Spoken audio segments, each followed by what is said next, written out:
Hello and welcome to Managing Conflict Remotely, how we can have some critical conversations with our direct reports. Now, this working from home thing has created obviously some issues and certainly conflict still exists. We're going to discuss how we can manage and navigate it. You'll see some similarities to if you do this if you were still in the office with somebody, but we also put a remote lens on what we're going to talk about. And we focus on a couple things. One, we talk about picking your battles. I'll tell you what that means. We spend most of our time talking about corrective action, which is specifically how we can have those difficult conversations, what to say, how to deal with people when they don't take it well. And then we talk about how we settle disputes, how we, if you will, mediate between a couple people on our team that might be having some issues.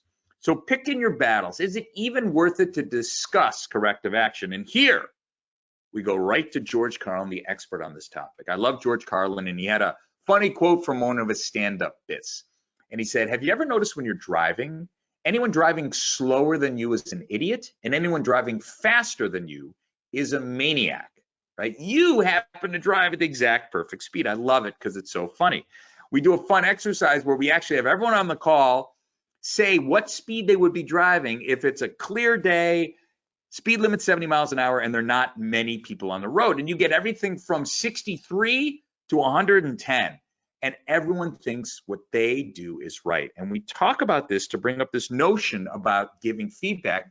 Before you even give it, you have to think, is it wrong or just not how you would do it? And sometimes those are very different things. So don't necessarily believe we have to give feedback every time or deal with conflict every time if it's more stylistic as opposed to substantive.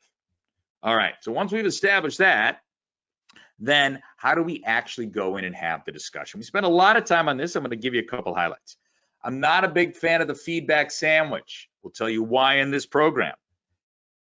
I also don't like weak words. What are weak words? I think, I hope, perhaps, maybe, kind of, sort of, like, we want to stay away from those things. It's not like I think you're putting a lot of errors in that report. I know you're putting a lot of errors in the report. We talk about how you can navigate that. And then we talk about the 6 S's when it comes to delivering feedback. And again, I'll highlight them for you here. We go much deeper into it.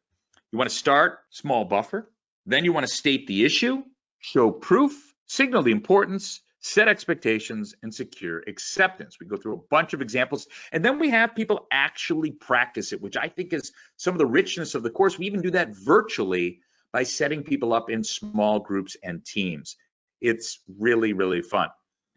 Go the successes. Now, sometimes you deliver feedback and it doesn't go well. So we talk about what I think are the 2 biggest trouble issues, and that is when people are defensive or when they're emotional. We give very specific tips on how to deal with people who are emotional in terms of getting angry or getting really sad, and same with defensive. So it is a power-packed class filled with very, very specific tips. And we wrap it up by discussing how you might settle disputes with people on your team. As always, we want people committing to 3 things that they're going to start doing tomorrow to make sure that they can manage conflict remotely. Thank you.